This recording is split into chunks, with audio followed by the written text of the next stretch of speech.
Interview attend ചെയ്യുന്നതിന് മുമ്പ് നമ്മൾ അറിഞ്ഞിരിക്കേണ്ട കുറച്ച് കാര്യങ്ങൾ. ഇന്റർവ്യൂ അറ്റൻഡ് ചെയ്യുന്നതിനേക്കാൾ മുമ്പ് എന്ന് പറയുമ്പോൾ ഏറ്റവും ബേസ് എന്ന് വേണം നമുക്ക് പറയാനായിട്ട്. ആ ഒരു ബേസ് എന്ന് പറയുന്നത് എന്താണ്? നമ്മളുടെ റെസ്യൂമെ മേക്കിങ്ങും CV മേക്കിങ്ങും ഒക്കെയാണല്ലേ. അതിലാണ് നമ്മളുടെ ഏകദേശം ഫസ്റ്റ് ഇംപ്രഷൻ എന്ന് പറയുന്നത്.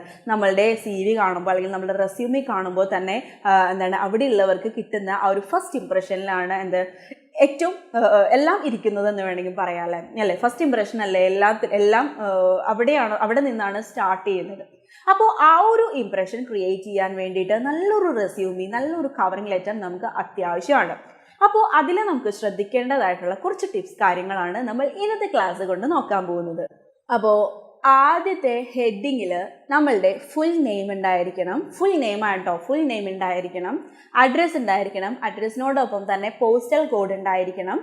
പിന്നെ നമ്മളുടെ ഫോൺ നമ്പർ ഉണ്ടായിരിക്കണം. ഇമെയിൽ ID ഉണ്ടായിരിക്കണം. ഓക്കെ, അപ്പോൾ ഹെഡിങ്ങിൻ്റെ ആ ഒരു ഏരിയയിൽ നമ്മളുടെ ഫുൾ ആയിട്ടുള്ള ഡീറ്റെയിൽസ് ഉണ്ടായിരിക്കണം എന്നർത്ഥം. എന്തൊക്കെയാണ്? നെയിം ഉണ്ടായിരിക്കണം, address with postal code and phone number, പിന്നെ ഇമെയിൽ ID ആണ് ഉണ്ടാവേണ്ടത്. അപ്പോൾ ഇമെയിൽ IDയിൽ നമ്മൾ ശ്രദ്ധിക്കേണ്ട കാര്യം എന്ന് പറയുന്നത് നമ്മളിപ്പോൾ ചെറിയ യങ് ആയിട്ടുള്ള ആളുകളൊക്കെ ആണെങ്കിൽ, ഫ്രഷേഴ്സ് ഒക്കെ ആണെങ്കിൽ അത്ര പ്രൊഫഷണൽ ആയിട്ടുള്ളതാവില്ല ചിലപ്പോൾ നമ്മളുടെ മെയിൽ ID എന്ന് പറയുന്നത്. അല്ലേ, എന്തെങ്കിലുമൊക്കെ നമ്മളുടേതായിട്ടുള്ള സ്ലാങ് ഒക്കെ ഇട്ടിട്ട് ജസ്റ്റ് ഒരു എന്തെങ്കിലും ഒരു മെയിൽ ID ഒക്കെ ക്രിയേറ്റ് ചെയ്തിരിക്കാം. അങ്ങനെ പാടില്ല.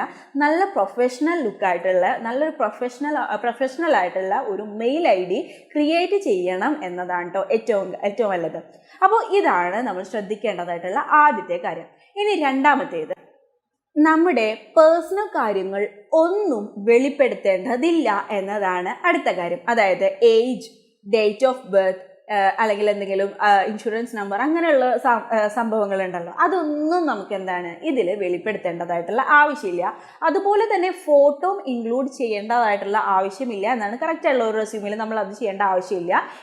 എപ്പോൾ ഇത് നമ്മൾ അയക്കുന്ന റെസ്യൂമേ ഒരു ആക്ടറിന് വേണ്ടിയിട്ടുള്ളതാണ്, അതായത് നമ്മുടെ പേഴ്സണൽ അപ്പിയറൻസ് കൂടെ കാണിച്ചിട്ടുള്ളതാണ് നമ്മൾ അയക്കുന്ന റെസ്യൂമേ എങ്കിൽ ഫോട്ടോ നിർബന്ധമായിട്ടും വേണം. ഇനി അതല്ല വേറെ എന്തെങ്കിലും ഇപ്പോൾ ടീച്ചർ കാര്യങ്ങളെല്ലാം ആണെങ്കിൽ നമ്മുടെ അപ്പിയറൻസിൻ്റെ ആവശ്യം കൂടുതലില്ല. അപ്പോൾ അതിനെല്ലാം നമുക്ക് ഫോട്ടോ പോലുള്ള കാര്യങ്ങളൊന്നും പേസ്റ്റ് ചെയ്യേണ്ടതായിട്ടുള്ള ആവശ്യമില്ല.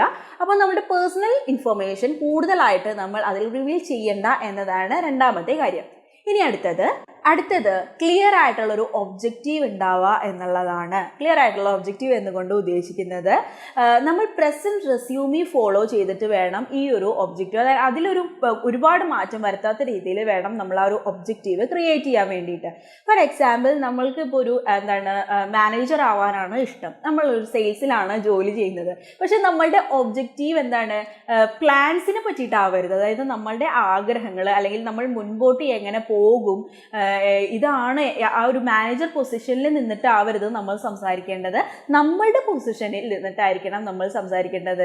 ചുരുക്കി പറഞ്ഞാൽ നമ്മളുടെ നിലവിലുള്ള നമ്മളുടെ കഴിവുകളും നമ്മളുടെ എയിമും നമ്മളുടെ ലക്ഷ്യങ്ങളും, അതായത് ആ ഒരു ജോലിയിൽ എങ്ങനെ കഴിവ് തെളിയിക്കാൻ എന്നെ കൊണ്ട് പറ്റും എന്നതിനെ പറ്റിയിട്ടാവണം, അല്ലാതെ ഭാവിയെ പറ്റിയിട്ടാവരുത് എന്നതാണ് ഒരു കാര്യം. ഇനി അടുത്തത്, നമ്മളുടെ സ്കിൽസിനും നമ്മളുടെ ക്വാളിഫിക്കേഷനും വേണ്ടിയിട്ട് ഒരു സെക്ഷൻ മാറ്റിവെക്കുക എന്നതാണ് കേട്ടോ. അപ്പോൾ നമ്മളുടെ ക്വാളിഫിക്കേഷൻ എല്ലാം കൊടുക്കുക. നമ്മളുടെ സ്കൂൾ, കോളേജ്, ഏത് ഡിഗ്രിയാണ് നമ്മൾ ചെയ്തത്, നമ്മളുടെ ക്വാളിഫിക്കേഷൻ ഫുൾ ഡീറ്റെയിൽസ് ആയിട്ട് അവിടെ കൊടുക്കുക. അതുപോലെ തന്നെ നമുക്ക് എന്തെങ്കിലും എക്സ്ട്രാ സ്കിൽസ് കാര്യങ്ങളുണ്ടെങ്കിൽ അതവിടെ മെൻഷൻ ചെയ്യുക. ഫോർ എക്സാമ്പിൾ, എന്തെങ്കിലും സർട്ടിഫിക്കറ്റ് കോഴ്സുകൾ ചെയ്തിട്ടുണ്ടെങ്കിൽ, അല്ലെങ്കിൽ എന്തെങ്കിലും കാര്യത്തിൽ സർട്ടിഫിക്കറ്റ്സ് കിട്ടിയിട്ടുണ്ടെങ്കിൽ, സ്പോർട്സിന് കിട്ടിയിട്ടുണ്ടെങ്കിൽ, അല്ലാതെ നമുക്ക് എന്തെങ്കിലും കമ്പ്യൂട്ടറുമായിട്ട് ബന്ധപ്പെട്ട എന്തെങ്കിലുമൊക്കെ അറിയാമെങ്കിൽ, കമ്മ്യൂണിക്കേഷൻ സ്കിൽസ് ഉണ്ടെങ്കിൽ, അങ്ങനെ എന്തെങ്കിലും ഒരു പ്രത്യേക സ്കിൽസ് നമ്മൾക്ക് ഉണ്ട് എങ്കിൽ ആ ഒരു സെക്ഷനിൽ അതും കൂടെ നമുക്ക് ഉൾപ്പെടുത്താവുന്നതാണ്. അപ്പോൾ നമ്മളുടെ ആ ഒരു കഴിവുകളും കാര്യങ്ങളും നമ്മളുടെ ക്വാളിഫിക്കേഷൻ അവർ കാണുമ്പോൾ ആ ഒരു ജോബിന് പെർഫെക്റ്റ് ആണ് എന്നുള്ള ആ ഒരു മൈൻഡ്, ആ ഒരു കാര്യം വായിക്കുന്നവർക്ക് മനസ്സിലാവും കേട്ടോ. അപ്പോൾ ഇതുപോലെ ക്വാളിഫിക്കേഷനും സ്കിൽസിനും വേണ്ടിയിട്ട് ഒരു പ്രത്യേക സെക്ഷൻ വേണ്ടതാണ്.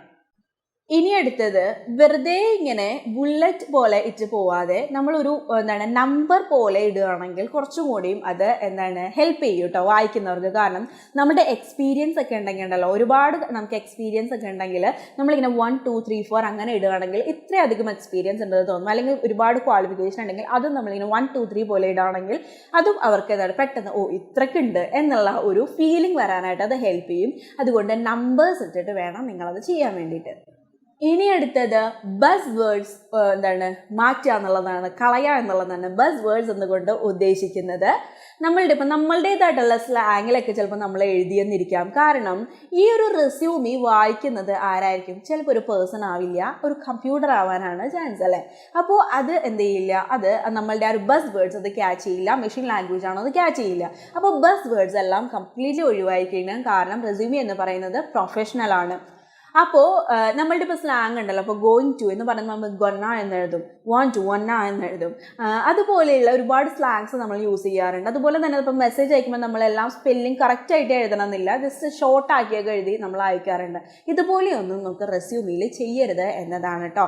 കാരണം മെഷീൻ ലാംഗ്വേജ് ആണ്, അതങ്ങ് ക്യാച്ച് ചെയ്തെടുക്കില്ല. കമ്പ്യൂട്ടർ ആയിരിക്കും ചിലപ്പോൾ നമ്മളുടെ റെസ്യൂമി വായിക്കുന്നുണ്ടാവുക. അതുകൂടെ ശ്രദ്ധിച്ചിട്ട് വേണം നമ്മളൊരു റെസ്യൂമി പ്രിപ്പയർ ചെയ്യാൻ.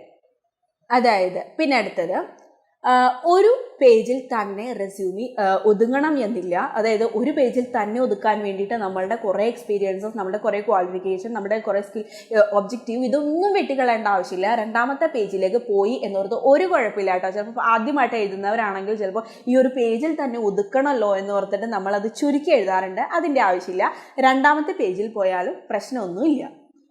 അടുത്തത് റെസ്യൂമിയുടെ ഒപ്പം തന്നെ ഒരു CV കവറിംഗ് ലെറ്റർ കൂടെ പ്രിപ്പയർ ചെയ്യണം എന്നതാണ് കേട്ടോ. ഈ ഒരു കവറിംഗ് ലെറ്റർ ഇല്ലാണ്ട് റെസ്യൂമി മാത്രമാണ് അയക്കണമെങ്കിൽ നമ്മളെ ഇൻ്റർവ്യൂവിന് വിളിക്കാൻ പോലും ചാൻസ് ഇല്ല. അതുകൊണ്ട് CV എന്ന് പറയുന്നത് അത്രയ്ക്ക് ഇമ്പോർട്ടൻ്റ് ആണ്.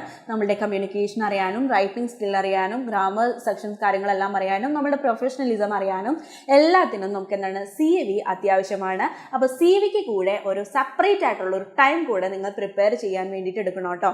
അപ്പോൾ ഇത്രയൊക്കെയാണ് ഏകദേശം ഒരു റെസ്യൂമി ഉണ്ടാക്കാൻ വേണ്ടിയിട്ട് നമ്മൾ ശ്രദ്ധിക്കേണ്ടത്. അതായത് ജോലിയിൽ ഇപ്പം നമുക്ക് അത്യാവശ്യം കഴിവുണ്ടായിരിക്കാം, ചിലപ്പോൾ നമുക്ക് അത്യാവശ്യം കമ്മ്യൂണിക്കേഷൻ ഉണ്ടായിരിക്കാം, കിട്ടുമെന്ന് നല്ല പ്രതീക്ഷ ഉണ്ടായിരിക്കാം. പക്ഷേ ഒരു റെസ്യൂമിയിൽ ചിലപ്പോൾ ഒരു ജോലി നഷ്ടപ്പെട്ടേക്കാം. അപ്പോൾ ശ്രദ്ധിക്കുക, റെസ്യൂമി മേക്കിംഗ് ആൻഡ് കവറിംഗ് ലെറ്ററും അത്ര ഇമ്പോർട്ടൻ്റ് ആണ് ഒരു ജോലി കിട്ടുന്നതിൽ.